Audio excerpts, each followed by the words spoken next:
Hey, how you doing? Look at that sunset. Enjoying this beautiful weather.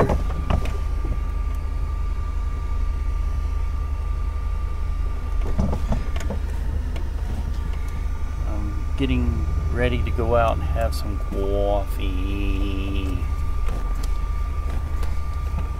Chance to get out. Haven't been out much recently. Been working my new job and it's going fine. But also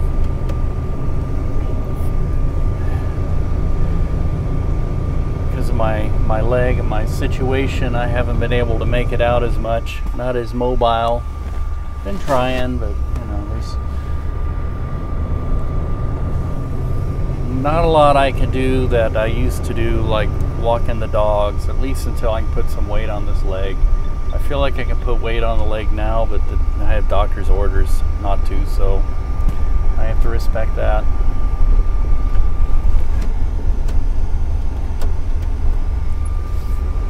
And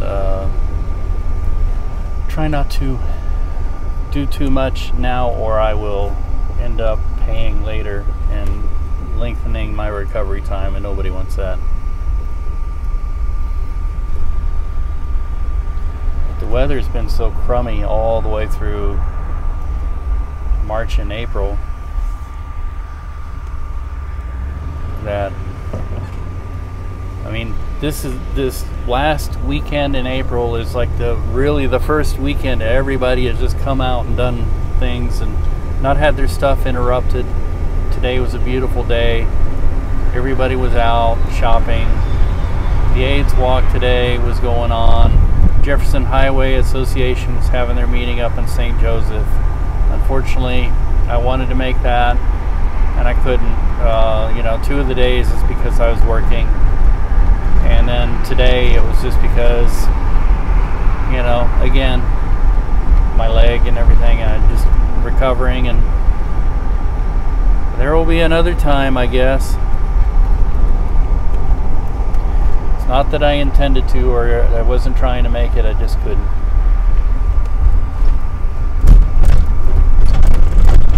And today we went out, and of course, first nice weekend, really nice weekend. Cyan is on call, so she's at work right now. So I'm taking the doggies out. We're gonna go have some coffee and sit. And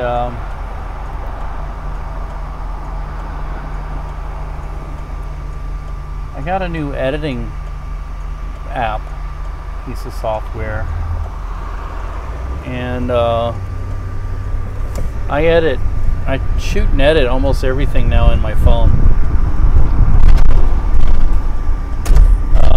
Just to see what it can do. I try and force myself to do it. There are times when I need to go back and do something on the computer and import it back into my phone or whatever, but I try and do everything on my phone. And including this live switching. This is done live. I don't edit this. It's going as it happens. It's actually being broadcast live out on Facebook. I don't know how the audio is because the windows are open, even with the windsock. I'm sure it's pretty awful sounding, but I edit it. I do this part as I go, and then I edit it. I've been using iMovie, and as soon as I got paid, my first reward to myself was to buy this app. It's called LumaFusion, LumaConfusion, and it's really intense. It's a full-on piece of editing software. You can do a lot. It has motion effects in it. You can do chroma keys. You can do shrink things. You can trim, crop, change things around, new filters. It's interesting how much, and scary, how much you can do in a phone. Although I tell you, even with the iPhone, what is it, 7 Plus that I have, the screen is still a little small. I think that really it's most effectively used with an iPad.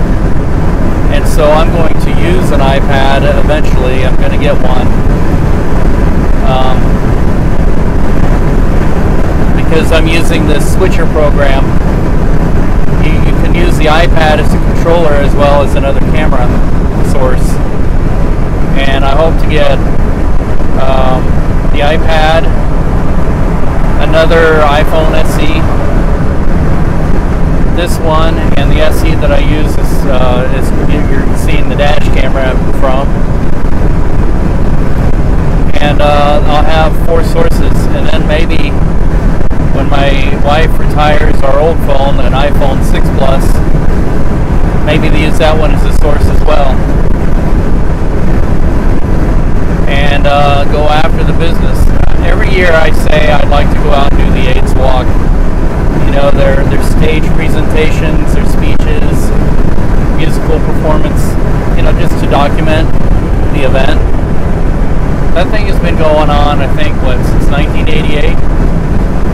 And every year I miss it, and it's always been the same thing. I've had to work. But this year I didn't have to work, but I'm laid up because of my leg. You know? So you can't win.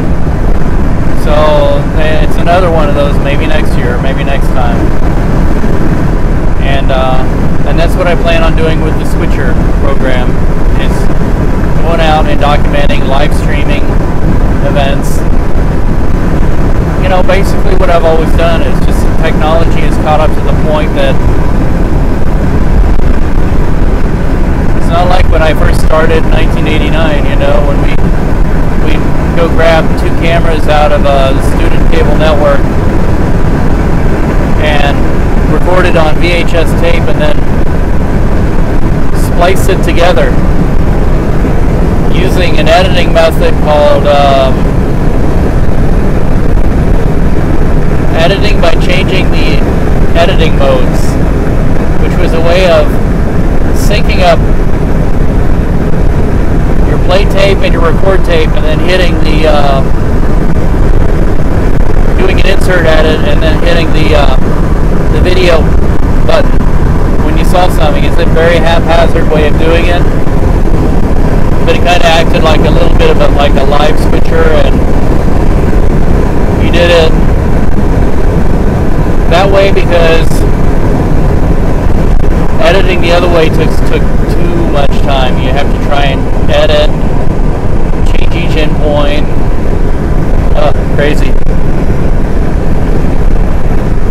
Of course, by that time, there were AB roll editors which used 2 machines in sync and feeding into a record deck through a AB roll edit system that had some built-in special effects like wipes and dissolves and things like that.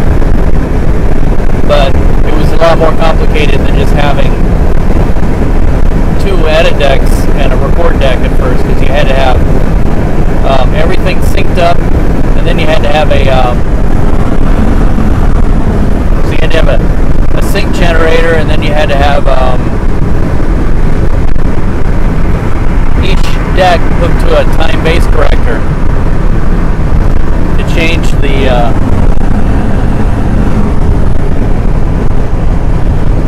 all the negative artifacts of tape mechanisms and things, you know, tape slowing down and speeding up just slightly due to the mechanical systems and the defects in the signals and everything else. Anyway, I'm going to go get some